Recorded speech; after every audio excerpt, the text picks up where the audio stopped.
முற்றுமுழுதாக போதைப் பொருளை துடைத்தெறிவதே என்பிபி ஆட்சியை கைப்பற்றின ஒரு நாளில் எல்லாத்தையும் மாற்றத்தை கொண்டு வரலாம் என்று ஒரு கருத்து மக்கள் மத்தியில் நம்பிக்கை ஒன்று இருந்தது. ஆனால் எம்மை பொறுத்தவரைக்கும் நாங்கள் கூறியிருந்தோம், நாங்கள் மாயாஜால வித்தைக்காரர்கள் இல்லை.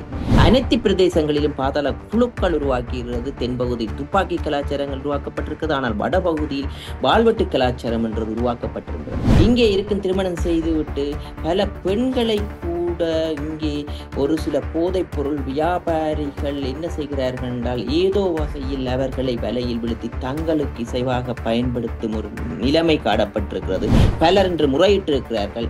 வெளிநாடுகளிலிருந்து என்னை தொடர்பு கொள்கிறார்கள். எங்களது வைஃபுக்கு இப்படி நடந்திருக்கிறது, கொலை மிரட்டல், வட்டிக்கு பணத்தை கொடுத்து கொலை மிரட்டல். நான் நினைக்கிறேன் 2 லட்சம் கொடுத்து 1 கோடிக்கு மேற்பட்ட பணத்தை கூட கொடுத்திருக்கிறார்கள். ஒரு பெண் 3 தரம் சூசைட் அட்டெண்டன்ட் ட்ரை பண்ணியிருக்க ஒரு ஆசிரியை. அவ்வாறான கொடூரமான சம்பவங்கள் வடமாகாணத்திலும் இடம்பெற்றிருக்கிறது. ஏனென்றால் உங்களுக்கு தெரியும், பப்பி கேமில் விளையாடி 2 கோடிக்கு அதிகளவான கடனை பெற்று தூக்கு போட்டிருக்கிறார். புலம்பெயர் தேசத்தில் இருந்தவர்கள் என்னென்றால் இங்கே திருமணம் செய்வார்கள். புலம்பெயர் தேசத்தில் இருப்பவர்களுக்கு பணம் இருக்கும் என்று இந்த போதைப் பொருளுக்கு அடிமானவர்களுக்கு தெரியும். அவர்களை ஏதோ வலையில் சிக்க வைப்பது, அவர்களுடன் சிக்க வைத்து அவர்கள் வெளியில் கூற முடியாத வேலையில் சிக்க வைத்து அவர்களிடமிருந்து இந்த போதைப் பொருளுக்கு அடிமையானவர்கள் கேங்ஸ்டர்கள் பணம் பறிக்கும் சித்து விளையாட்டுகளை ஆரம்பித்திருக்கிறார்கள். இப்போதும் யார் நினைக்கிறார்கள், பார்லமெண்ட் உறுப்பினர்களாக வந்துவிட்டால் செல்வந்தர்களாக ஆகிவிடலாம் எண்ணப்பாடு மக்கள் மத்தியில் இருக்கிறது. ஆனால் எம்மை பொறுத்த வரைக்கும், தேசிய மக்கள் சக்தியை பொறுத்த வரைக்கும் அது சுத்த பூச்சியம். எதிர்வரும் காலத்தில் பல சம்பவங்கள் யாழ்ப்பாணத்தில் கைதுகள் நடைபெறும். அதன் ஊடாக மக்களுக்கு நம்பிக்கை வரும். இன்று டில்லுவுக்கும் இல்லை, இங்கே யாழ்ப்பாணத்தில் எவரும் கட்ட பஞ்சாயத்து செய்ய இயலாத நிலைக்கு வருவோம். டில்லு மட்டுமில்லை, மருதராமடத்தில் பல்லர் என்று கடைகளை கூட, நான் நினைக்கிறேன் கடைகளை கூட அடித்து பறித்து இன்று தலைமறைவாக இருக்கிறார்கள் பலர். கேரள அவசிய மையம் எந்த விதமான பிரச்சனைகள் இருந்தாலும் 24 மணி நேரத்தில் தீர்வு கிடைக்கும். தொடர்புக்கு 9908165856. நகர்த்தப்படும் காய்கள், திரைமறைவில் நடக்கும் ரகசிய பீரங்கள், உலகத் தமிழர் அறிந்தேயாக வேண்டிய உண்மைகளை தேடி ஒரு ஊடறுப்பு.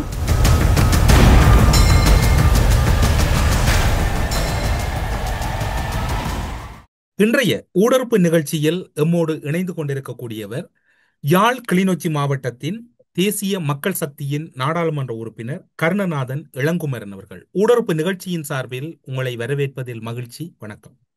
ஊடறுப்பு நிகழ்ச்சிக்கு நன்றிகள். அண்மை காலமாக வடமாகாணத்தில், குறிப்பாக யாழ் கிளிநொச்சி மாவட்டத்தில் தொடர் கைதுகளும் பல போதைப்பொருள் தொடர்பான நபர்களை இலக்கு வைத்து தீவிர நடவடிக்கைகளும் மேற்கொள்ளப்படுகின்றன. ஆனால் அவர்களுடைய மூலவேராக இருக்கக்கூடிய மிக முக்கியமான தாதாக்கள் தொடர்பில் பல விடயங்கள் மறைக்கப்படுகின்றனவா, அல்லது அவை தொடர்பில் கைது செய்யப்பட்டவர்கள் சில விடயங்களை கூறுவதில் தாமதப்படுகிறார்களா என்கின்ற கேள்வி எழுந்திருக்கின்றது. கொழும்பு மாவட்டத்தில் அதிகளவான பாடசாலைகள் மாணவர்கள் மீதும் போதை வஸ்து கலாச்சாரம் இருப்பதாக கூறப்படுகிறது. அப்படி இருக்கின்ற போது வடமாகாணத்தில், யாழ் மாவட்டத்திலும் போதை வஸ்தினுடைய பாவனை அதிகரித்திருப்பதாக கூறப்படுகிறது. இப்போது இருக்கக்கூடிய நடவடிக்கையில் நீங்கள் ஒரு நாடாளுமன்ற உறுப்பினர் என்பதை கடந்து அந்த மண்ணிலே நீண்ட காலமாக மக்களோடு வாழுகிறவர் என்கின்ற வகையில் இந்த நடவடிக்கை வெற்றி அளிக்குமா? முழுமையாக போதை வஸ்து கலாச்சாரம் வடமாகாணத்தில் துடைத்து அளிக்கப்படுமா? கண்டிப்பாக. இந்த நாட்டு ஒட்டுமொத்த இலங்கையிலேயுமே இருந்து நாங்கள் இந்த 3 வருஷத்துக்கான வேலை திட்டத்தை ஆரம்பித்திருக்கிறோம். இந்த 3 வருஷத்துக்கான வேலை திட்டத்தில் முற்றுமுழுதாக போதைப் பொருளை துடைத்தெறிவதே எமது இலக்கு.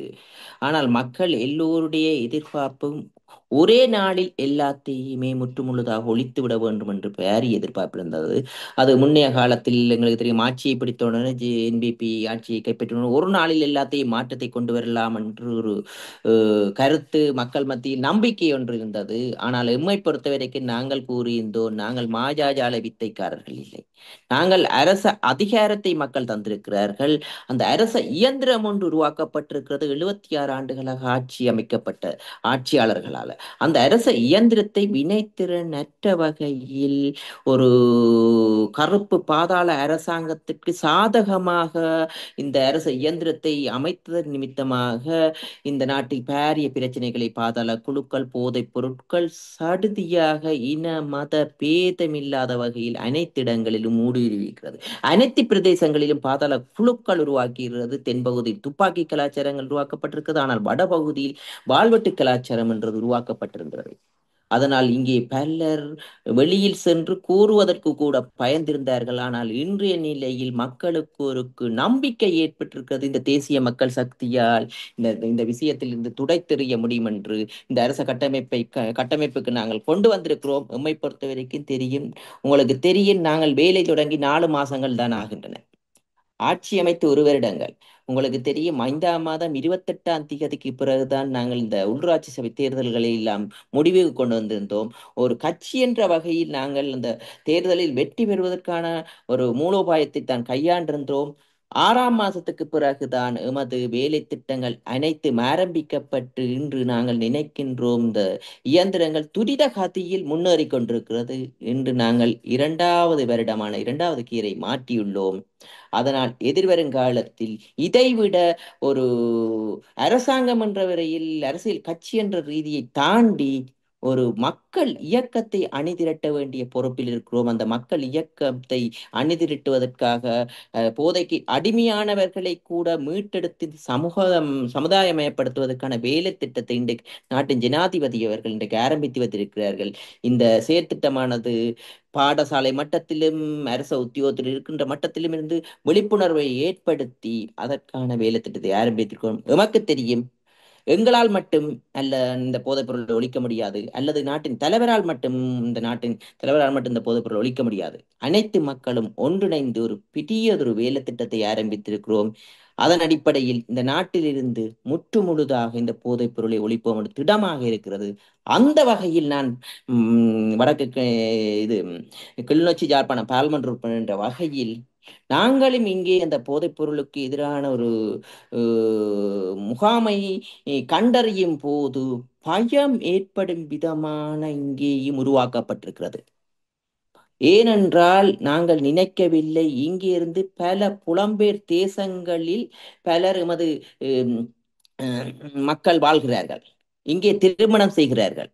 இங்கே இருக்கும் திருமணம் செய்துவிட்டு பல பெண்களை கூட இங்கே ஒரு சில போதைப் பொருள் வியாபாரிகள் என்ன செய்கிறார்கள் என்றால் ஏதோ வகையில் அவர்களை வலையில் விழுத்தி தங்களுக்கு இசைவாக பயன்படுத்தும் ஒரு நிலைமை காணப்பட்டிருக்கிறது.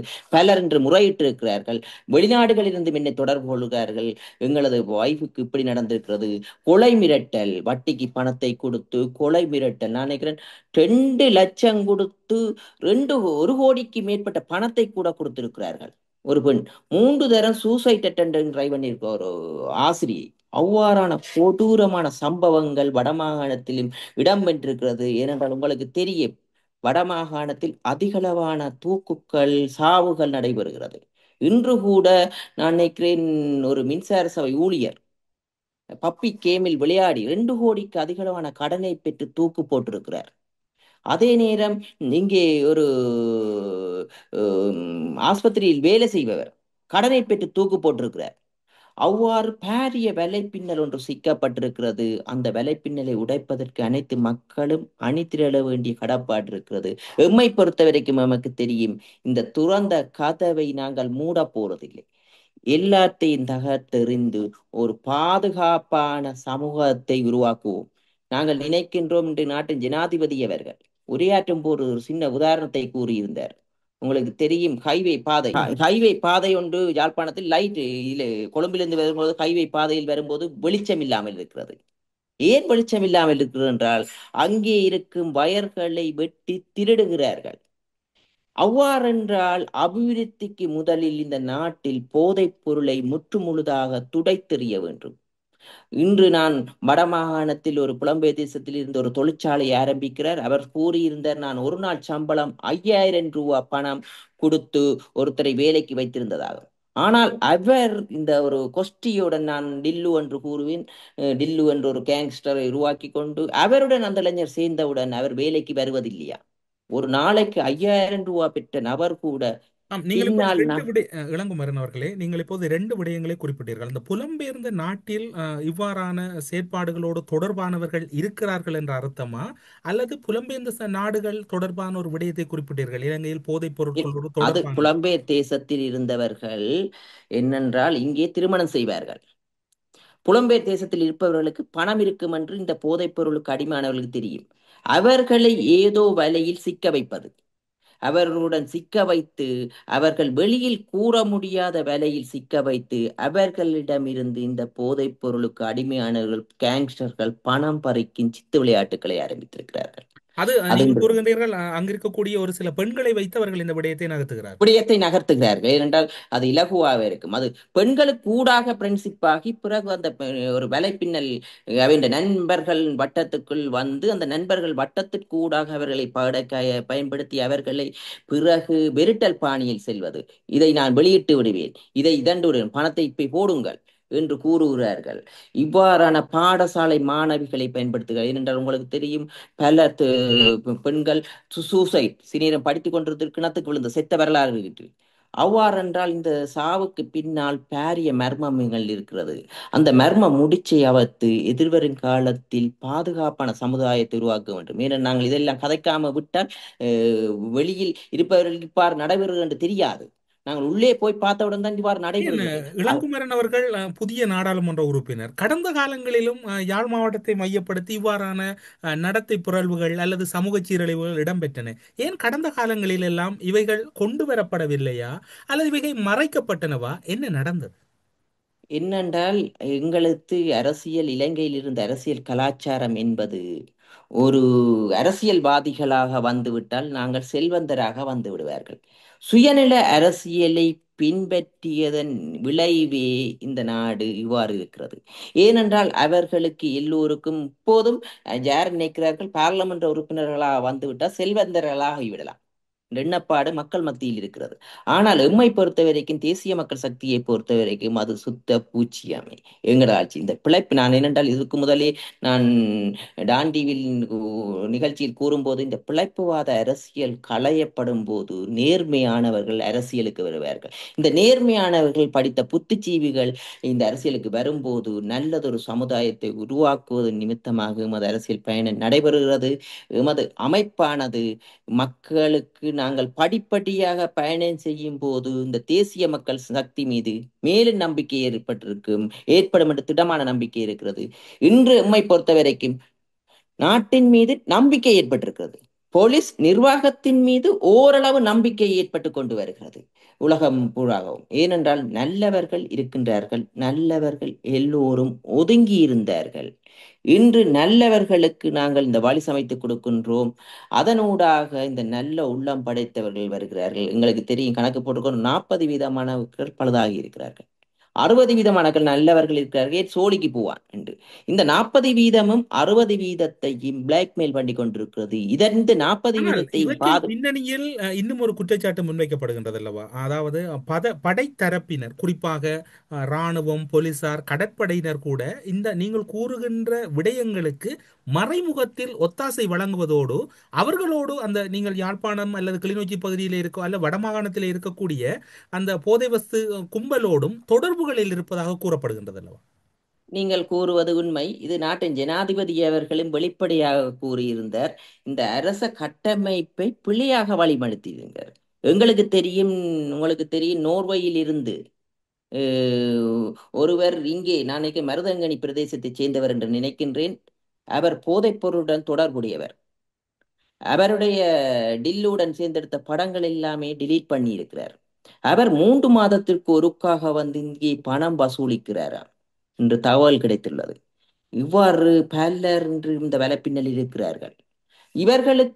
இவர்கள் கூட ஒரு சிலர் தேர்தல் காலங்களில் பணம் வழங்கியதாக கூட தகவல்கள் எங்களுக்கு கிடைத்திருக்கிறது. எதிர்வரும் காலத்தில் இதற்கு எதிராக நாங்கள் நடவடிக்கை எடுக்கப் போகின்றோம். ஏனென்றால் இன்று உங்களுக்கு தெரியும், இந்த தேர்தல் காலத்தில் சுவரொட்டிகள் அடிப்பதற்கு எங்கிருந்து பணம் வருகிறது? கோடிக்கணக்கில். நீங்கள் டில்லு டில்லு டில்லு டில்லு என்று குறிப்பிடுகின்றீர்கள். செயலாளர் கல்வி அமைச்சு வடமாகாணம் என்கின்ற முகவரியிட்டு ஒரு கடிதத்தை நீங்கள் எழுதியிருந்தீர்கள் ஒரு சில வாரங்களுக்கு முன்னர். டில்லு தொடர்பிலும் பாடசாலை மாணவ மாணவிகளை ஒரு நிகழ்வுக்கு அழைத்து அவருடைய காலிலே விழ வைத்து சில இதுகள் வழங்கிய தொடர்பிலும். ஆனால் இப்போது இருக்கக்கூடிய வினா என்னவென்று சொன்னால், அது தொடர்பில் ஏதாவது நடவடிக்கை எடுக்கப்பட்டிருக்கின்றதா? அந்த டில்லு என்பவர் இப்போதும் சர்வசாதாரணமாக நடந்து தெரிகின்றார். அவர் மக்களோடு தொடர்போடு இருக்கின்றார். அப்படி என்றால் அவர் மீது நடவடிக்கை எடுப்பதில் போலீசாருக்கு என்ன தயக்கம் இருக்கின்றதா, அல்லது முறையான இல்லை, ஆதாரங்கள் இல்லாமல் இருக்கின்றது? முறைமையான ஆதாரங்கள் கிடைத்துள்ளது. அவருடைய சொத்துக்களை பார்த்து நாங்கள் ஏங்கி இருக்கின்றோம். இவ்வளவு சொத்துக்களுக்கான நடவடிக்கை எடுப்பது எதிர்வரும் காலத்தில் பல சம்பவங்கள் யாழ்ப்பாணத்தில் கைதுகள் நடைபெறும். அதன் ஊடாக மக்களுக்கு நம்பிக்கை வரும். இன்று நாங்கள் சொல்கிறோம், இந்த கட்ட பஞ்சாயத்தை விடுங்கள், அதற்கு எதிராக சரண்டர் ஆகுங்கள். இன்று டில்லுவுக்கும் இல்லை, இங்கே யாழ்ப்பாணத்தில் எவரும் கட்ட பஞ்சாயத்து செய்ய இயலாத நிலைக்கு வருவோம். டில்லு மட்டுமில்லை, மருதராமடத்தில் பலர் பலர் இன்று கடைகளை கூட, நான் நினைக்கிறேன் கடைகளை கூட அடித்து பறித்து இன்று தலைமறைவாக இருக்கிறார்கள் பலர், இவர்களுக்கு பயந்து. எங்களுக்கு தெரியும், ஒரு நபர் வந்து என்னோட முறையிட்டார். 15 லட்சம் பணம் கொடுத்து 15 லட்சத்தை பணத்தை வேண்டினேன், ஆனால் 75 லட்சத்துக்கு மேற்பட்ட பணத்தை கொடுத்திருக்கிறார். இன்று அவர் இந்தியாவில் நிற்கிறார் என்று நிற்கிறேன். அவரை வெட்டி இருக்கிறார் கையில். இன்றைக்கு கொண்டு வந்து காட்டுறார் தையல் போட்டு. அவர் போலீஸுக்கு சென்று முறையிடுவதற்கு கூட பயந்து கொண்டிருந்தார். இன்று நான் எடுத்த முடிவால் அவர்கள் இன்று எங்களிடம் வந்து முறையிடுகிறார்கள். எதிர்வருங்காலத்திலே அவர்களுக்கு கடுமையான நடவடிக்கை எடுப்போம். சட்டத்திறனைகளுக்கு சொல்கிறோம், இவ்வாறானவர்களுக்கு, தமிழ் மக்களை சீரழிப்பவர்களுக்கு, சட்ட வல்லுநர்கள் இவ்வாறான செயற்பாடுகள் செல்லாதீர்கள். ஏனென்றால் எங்களுக்கு தமிழ் கலாச்சாரம் சீரழிந்து கொண்டு போகிறது. அவ்வாறானவர்களை நாங்கள் மீட்டெடுத்து புதியதொரு யுகத்தை ஏற்படுத்துவதற்கு நாங்கள் இன்றைக்கு அணிதிருக்கிறோம். அதற்காக இன்று பாடசாலைகள் மட்டத்தில் நாங்கள் தெளிவு ஏற்படுத்துகின்றோம். பாடசாலை மாணவர்கள் மத்தியில் போதைப் பொருளுக்கு எதிரான நடவடிக்கைகள் இன்று போலீசார்களுடன் இணைந்து, புத்திஜீவிகளுடன் இணைந்து இன்று ஆரம்பித்திருக்கிறோம். இது ஒரு பெரிய வேலை திட்டத்தை ஏற்படுத்தும் போது அனைத்து மக்களுக்கும் இந்த போதைப் பொருள் கொட்டிய விஷம் என்றதை அனைத்து மக்களும் உணரும் போது இதிலிருந்து விடுபடுவார்கள். இதற்குள் அடிமையானவர்களை கூட நாங்கள் அவர்களை மீட்டெடுக்க வேண்டிய பொறுப்பு அரசாங்கம் என்ற வகையில் இருக்கிறது. 25 மாவட்டங்களில் நாங்கள் இந்த சீர்திருத்த பள்ளிகளை நிறுவி அவர்களை சிறைக்கு அனுப்பாமல், ஏனென்றால் நீதிமன்றத்துக்கு கொடுக்காமல் வீட்டு உடன்பாட்டுடன், குடும்பத்தின் உடன்பாட்டுடன் அவர்களை சீர்திருத்த பள்ளிக்கு அனுப்பி அவர்களை சமூகமயப்படுத்துவதற்கு அரசாங்கம் தீர்மானித்திருக்கிறது. ஏனென்றால் ஒரு பிள்ளை போதைப் பொருளுக்கு அடிமையானால் அவர் ஒரு நோயாளி, நாங்கள் உணர்கிறோம். ஏனென்றால் இந்த போதைக்கு அடிமையாகும் போது அவர்களது நரம்புகள் மாற்றம் ஏற்பட்டு அவர்களது செயற்பாடு, அதனூடாக அவர்களது உடம்புகள் கூட வேதனை அடைகிறது இந்த போதைக்கு அடிமையானவுடன். அதனால் அவர்களை மீட்டெடுத்து சமூகமயப்படுத்த வேண்டிய பொறுப்பு இருக்கிறது. நான் ஒன்றை கூறுகிறேன், வடமாகாணத்தில் எங்கேயும் இனிமேலும் இந்த கட்ட பஞ்சாயத்துக்கு இடமே இல்லை.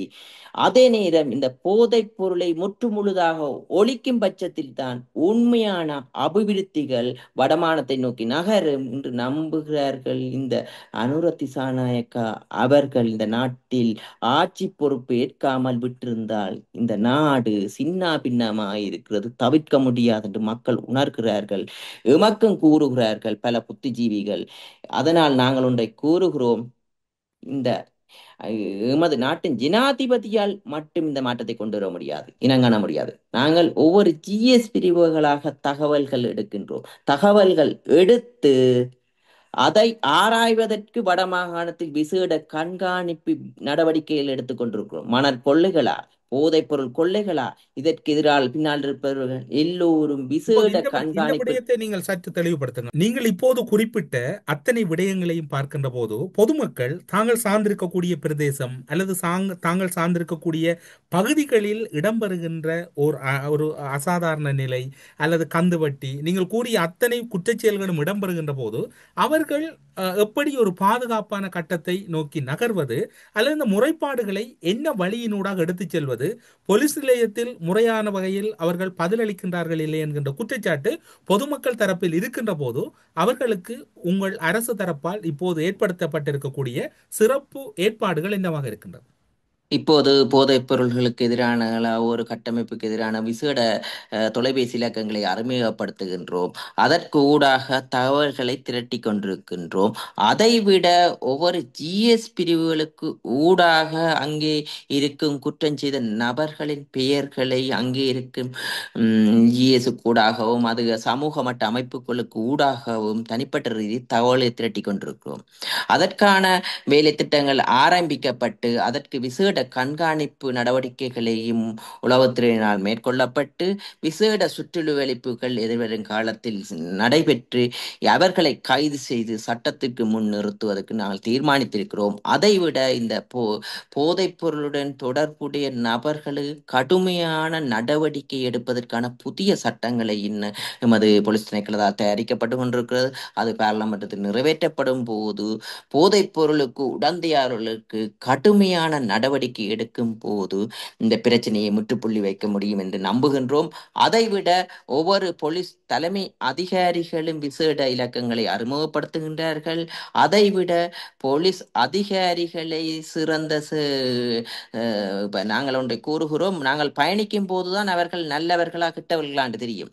அப்போது அவர்களை முன்னகர்த்தி அவர்களை மேற்பதவியில் அமர்த்தி கொண்டு புதிய நடவடிக்கை எடுக்கின்றோம். அதே நேரம் வட மாகாணத்தில் போலீஸ்களை தமிழ் போலீஸ் அதிகாரிகளை நியமித்துக் கொண்டு வருகிறோம். படிப்படியாக இனங்கண்டு தேடி அறிந்து அந்த மேல் அதிகாரிகளை தமிழர்களாக மாற்றுகின்றோம். ஏனென்றால் இதற்கு முதல் உங்களுக்கு தெரியும், பலர் முறையிடுவதற்கு ஒரு இடைத்தரகரை வைத்து தான் முறையிட வேண்டியிருந்தது.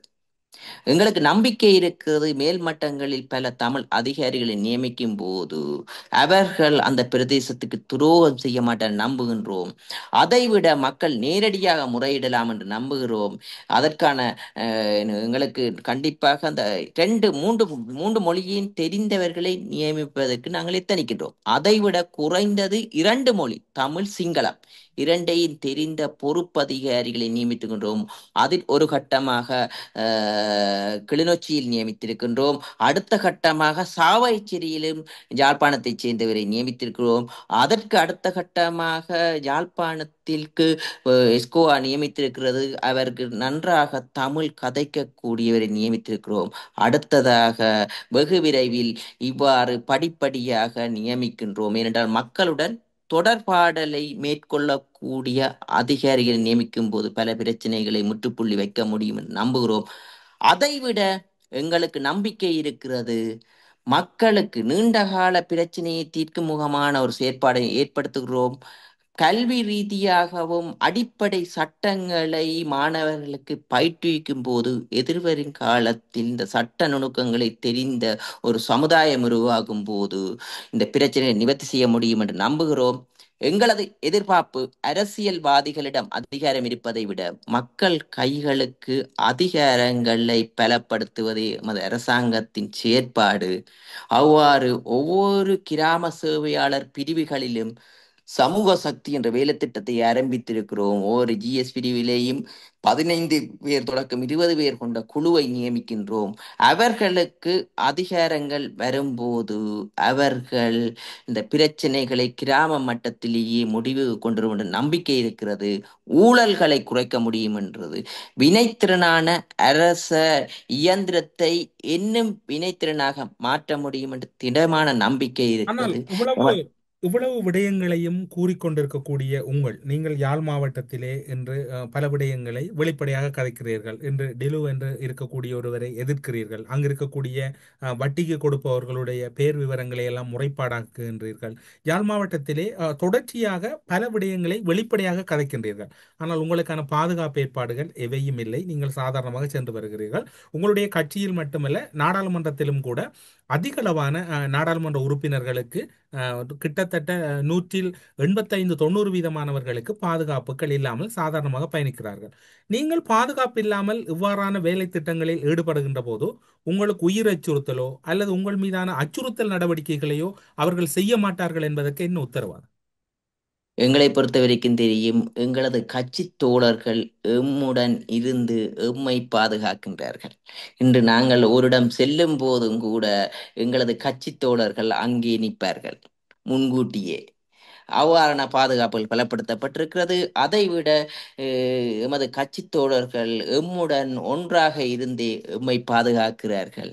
எங்களுக்கு தெரியும், படைபலத்தை விட நம்பிக்கையான கட்சி தோழர்கள் எம்முடன் இருப்பார்களானால் ஒருவர், அது 1000 பேருக்கு சமனானது. அவ்வாறான நம்பிக்கைக்குரிய ஒரு குழு ஒன்று எம்முடன் இயங்குகிறது. அவர்கள் எம்மை பாதுகாப்பாக கவனிக்கின்றார்கள். அதைவிட எங்களுக்கு தெரியும், அங்கே இருக்கும் மக்கள், பெரும்பாலும் மக்கள் எம்மை பாதுகாக்கிறார்கள். ஏனென்றால் இந்த அரசாங்கத்தை பாதுகாக்க வேண்டிய பொறுப்பு மக்களுக்கு என்று உணர்கிறார்கள். இந்த அரசாங்கத்தை பாதுகாக்க வேண்டும். அதனால் இந்த பிரதேசத்தில் இருக்கும்பால் மக்களும் அனைவரும் பாதுகாப்பாக எம்மை சூழ இருக்கிறார்கள். எமது நாட்டின் ஜனாதிபதியை கூட ஒரு கூட்டத்துக்கு சென்று எவ்வாறு மக்கள் மத்தியில் பயமில்லாமல் கை கொடுக்கிறார்கள் என்றால், ஒருவர் தப்பு செய்ய வந்தால் அங்கே இருக்கும் மக்கள் விட்டு வைக்க போறதில்லை, காட்டி கொடுத்து அடித்து விடுவார்கள். பாதுகாப்பு படையினருக்கு முன்கட்டியே மக்கள் அடித்து விரட்டி விடுவார்கள். அதனால் அந்த பாதுகாப்பு என்பது எமது கட்சி உறுப்பினர்களுக்கு கட்சி தோழர்கள் அதிக அளவான பாதுகாப்பை கொடுக்கிறார்கள். அதைவிட எமது நாட்டின் ஜனாதிபதிக்கும் எமது கட்சி பாதுகாப்பு இருக்கிறது. எமக்கு நம்பிக்கை இருக்கிறது. எமது கட்சி தோழர்கள் எம்முடன் பலமாக இருக்கும் போது இவரும் ஒன்றும் செய்ய முடியாது. இந்த படைபலத்தை விட கட்சி பலமாக இருக்கின்றது என்று எமது கட்டமைப்பு. ஆனால் இப்போது உங்களுடைய கட்சி, நீங்கள் இவ்வாறு கூறினாலும் கூட, ஜகத் விதானகே மற்றும் சாணக்கியன் போன்றவர்களுக்கான பாதுகாப்பை பொதுமக்கள் பாதுகாப்பு அமைச்சு உறுதிப்படுத்தி இருக்கின்றது, பாதுகாப்பு வழங்கி இருக்கிறது. அப்படியாயின் அவர்களுக்கு பாதுகாப்பு அச்சுறுத்தல் நாட்டில் இருக்கின்றது. ஏனென்றால் அவர்களுடைய வர்த்தக தொடர்புகள் பேணியிருப்பார்கள். அவர்களது முன்னைய செயற்பாட்டின் நிமித்தமாக அவர்களுக்கு அச்சுறுத்தல் இருக்கலாம். அவ்வாறு அச்சுறுத்தல் இருக்குமானால் இந்த பாதுகாப்பு படையினர் பாதுகாப்பு வழங்குவார்கள். அந்த வகையில் அவர்களது ஆராய்ந்ததன் நிமித்தமாக, அவர்களது முன்னைய அரசியல் செயற்பாட்டின் நிமித்தமாக அவர்களுக்கு அச்சுறுத்தல்கள் இருக்கலாம். ஏனென்றால் எம்மை பொறுத்த வரைக்கும் அந்த அச்சுறுத்தல் இருக்குமாக இருந்தால் அந்த பாதுகாப்பு கொடுப்பார்கள். இன்றும் கூட எம்முடைய பாதுகாப்பை அலசி ஆராய்ந்திருப்பார்கள். எமக்கு பாதுகாப்பு தேவையா இல்லையா என்பதை எமது கட்டமைப்பு அலசியாயிருக்கு, எமது கட்சியும் அலசி ஆராய்கின்றது.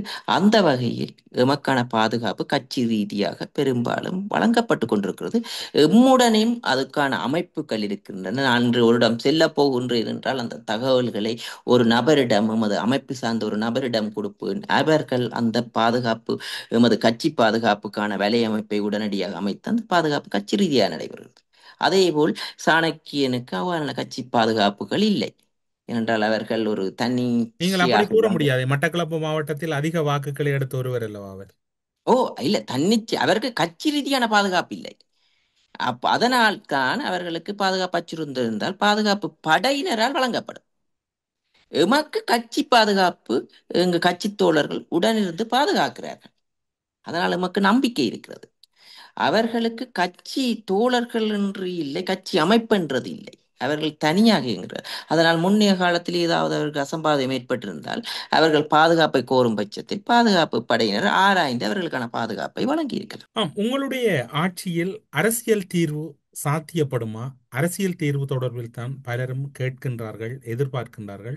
ஆனால் அரசியல் தீர்வு தொடர்பில் நீங்கள் என்ன நிலைப்பாட்டோடு இருக்கின்றீர்கள்? குறிப்பாக வடமாகாணத்தில், யாழ் மாவட்டத்தில் 3 ஆசனங்களை மக்கள் உங்களுக்கு வழங்கி இருக்கின்றார்கள். அரசியல் தீர்வு தொடர்பில் என்ன நிலைப்பாடு இருக்கின்றது? எங்களுக்கு புதியதொரு அரசியல் கட்டமைப்பை மாற்றியமைக்க வேண்டிய பொறுப்பு இருக்கிறது. ஏனென்றால் இந்த 76 ஆண்டுகளாக அமைக்கப்பட்ட அரசியல் கட்டமைப்பு என்பது அரசியல்வாதிகளுக்கான கட்டமைப்பை ஒழிய மக்களுக்கானதில்லை. அந்த வகையில் அனைத்து மக்களுடைய கருத்துக்களையும் கேட்டு கேட்டு அறிந்து புதியதொரு சட்டமூலத்தை இயற்ற வேண்டிய தேவை இருக்கிறது. எதிர்வரும் காலத்தில் அதற்கான ஏற்பாடுகளை செய்து தமிழ், சிங்கள, முஸ்லிம் அனைவருடைய புத்திஜீவிகளின் கருத்துக்களையும் கேட்டு புதியதொரு சட்டமூலத்தை இயற்றி அது மக்கள் முன் சமர்ப்பித்து மக்கள் வாக்கெடுப்பால் புதியதொரு சட்டமூலம் ஒன்று இயற்றுவோம். அதில் பக்கச்சார்பானதாக இருக்காது.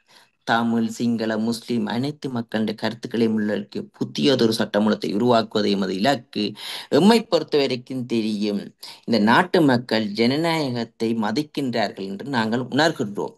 ஏனென்றால் உங்களுக்கு தெரியும், 2015 என்று நினைக்கின்றேன், மஹிந்த ராஜபக்சவை தோற்கடித்தார்கள். ஏன் மஹிந்த ராஜபக்சே அன்று தோற்கடித்தார்கள் தெரியுமா? அந்த நாடு சர்வாதிகாரத்துக்கு போகிறது என்று மக்கள் உணர்ந்ததன் நிமித்தமாக அன்று மஹிந்தவை தோற்கடிக்க வேண்டிய அவசியம் இல்லை.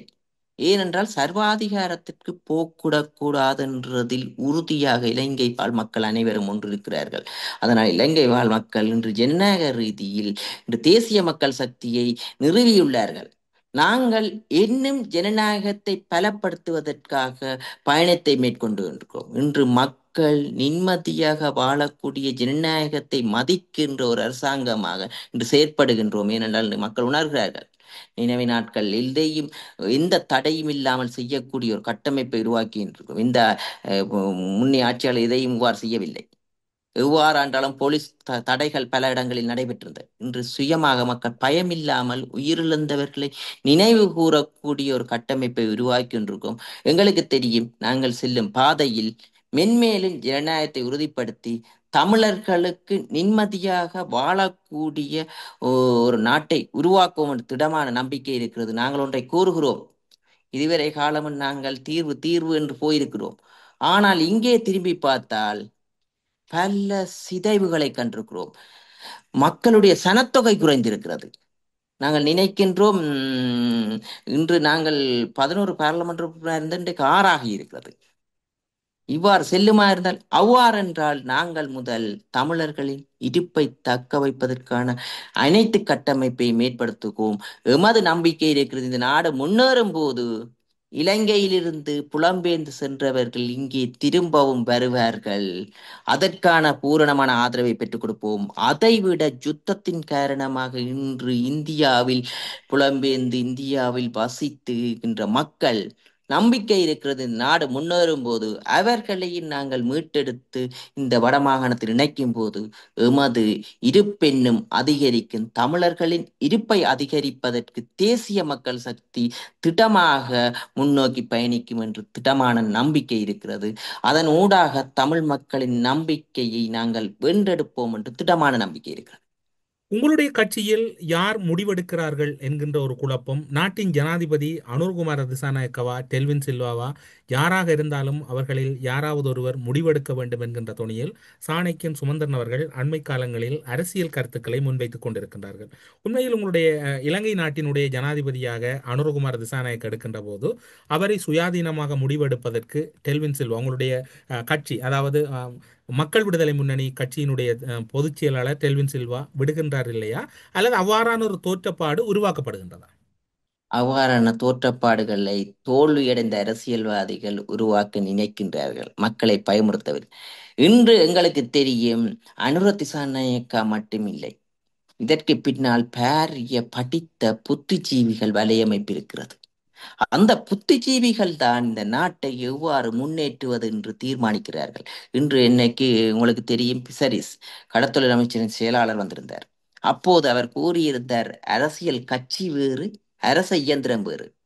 அரசியல் கட்சிக்காண்டி இந்த இயந்திரம் வேலை செய்யாது. முன்னைய காலத்தில் என்ன நடந்தது என்றால், அரசியல் கட்சியை வளப்படுத்துவதற்காக அரசு இயந்திரத்தை பயன்படுத்தியிருந்தார். ஏனென்றால் இந்த கடல் அட்டை பண்ணை விஷயத்தில் அவர் கூறியிருந்தார், அது அரசியல் கட்சி, நாங்கள் சொல்றது கடல் அட்டை பண்ணை கூட உண்டு, மக்களுக்கு கிராண்ட். அப்ப அது விஞ்ஞான ரீதியாக ஆய்வு செய்துதான் அதை உருவாக்க வேண்டிய கடப்பாடு இருக்கிறது.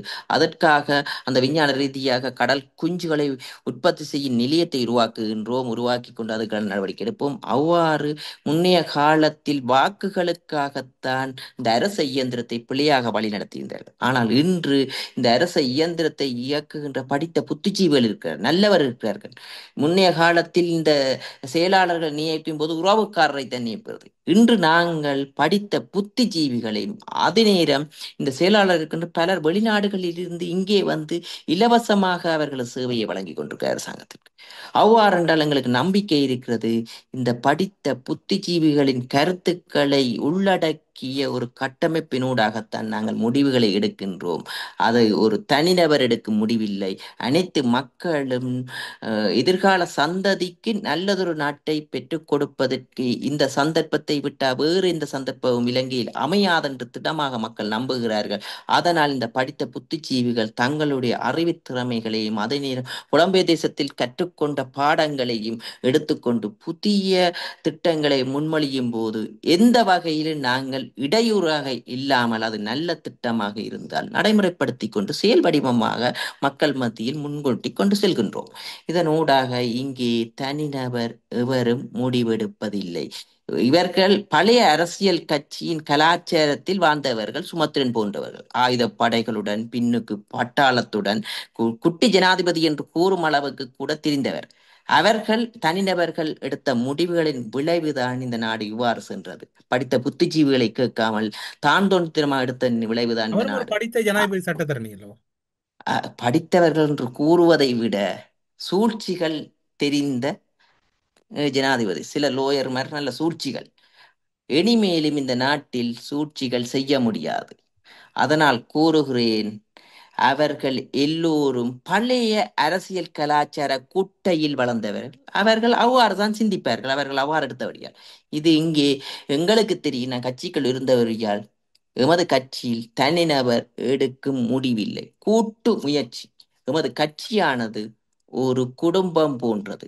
அனைத்து மக்களுடைய கருத்துக்களையும் அதே நேரம் வெளியில் இருக்கும் புத்திஜீவிகளின் கருத்துக்களையும் நாங்கள் உள்வாங்குகிறோம். நீங்கள் கூறும் கருத்துக்களை கூட நல்லதாக இருந்தால் ஏற்றுக்கொண்டு முன்னோக்கி பயணிப்போம்.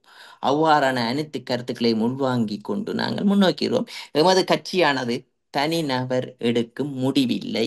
அனைத்து மக்களும் சேர்ந்து நல்ல கருத்துக்களை முன்வைக்கும் போது அதை செயல் வடிவமாக்குவதற்கு எம்மாலான இயன்ற நடவடிக்கைகளை நாங்கள் மேற்கொள்வோம். ஊடறுப்பு நிகழ்ச்சியில் இணைந்து கொண்டு இலங்கையில் இப்போதைய சூழ்நிலையில் வடமாகாணம், அதிலும் குறிப்பாக ஒட்டுமொத்த இலங்கையிலும் தேசிய மக்கள் சக்தி அரசினுடைய நிலைப்பாடுகள் எப்படி இருக்கின்றன, விசேடமாக யாழ் கிளிநொச்சி மாவட்டத்தில் வடமாகாணம் அடங்கலான பகுதிகளில் இப்போதைய நடவடிக்கைகளின் தன்மைகள் என்ன என்று பல விடயங்களோடு தொடர்பான கருத்துக்களை ஊடறுப்பு நிகழ்ச்சியின் வாயிலாக வெளிப்படுத்தியமைக்கு சிறப்பு நன்றிகளோடு உங்களிடம் விடைபெற்றுக் கொள்கிறோம். நன்றி, வணக்கம். நன்றி, வணக்கம்.